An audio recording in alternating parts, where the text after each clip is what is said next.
Qué bueno. ¡Hola, chicas! Hola. Hola, hola. Chicos, acercaos, por favor. Esto hay que explicarlo. ¡Qué mujer! A ver. Punto 1. No vamos de los Manolos, somos turistas. ¿Vale? Luego os haré fotos.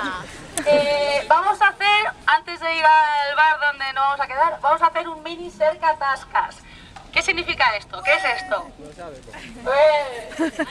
Un mini cercatascas. Es decir, acompañado de esta maravillosa charanga del Prat, vamos a ir a un par de bares, ¿vale? Aquí en el barrio, aquí al lado, donde, bueno, vamos a disfrutar de una consumición, ¿vale? En un bar, iremos con la charanga, nos están esperando, tomaremos algo, nos vamos a otro bar, tomaremos algo, y después nos quedaremos ya en el siguiente, ¿vale? Que es donde vamos a estar.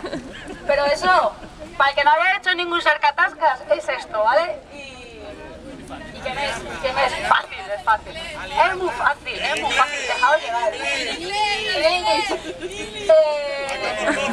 Please, can you explain? Entonces, ¿qué más? Ah, vale.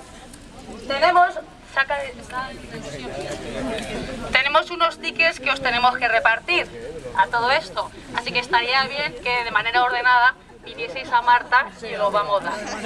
¿Vale? Tenéis que tener 2 tickets. El primer bar se llama Bar Riego, lo pones escrito, ¿vale? Es fácil también. Entonces llegáis, pedís lo que queráis, no sé si es cerveza, refresco, agua, Lo que no den. vermú, no sé qué. Un vermú. Vino y tal, nada de copas. Las copas las pagáis vosotros, cabrones. Y nada, se lo deis a la persona, ¿vale? A la persona de la barra y ya está. En el siguiente bar, pues, coito club, se lo dais y chimpón. No tiene más, fácil, dejad llevar. ¡Feel free!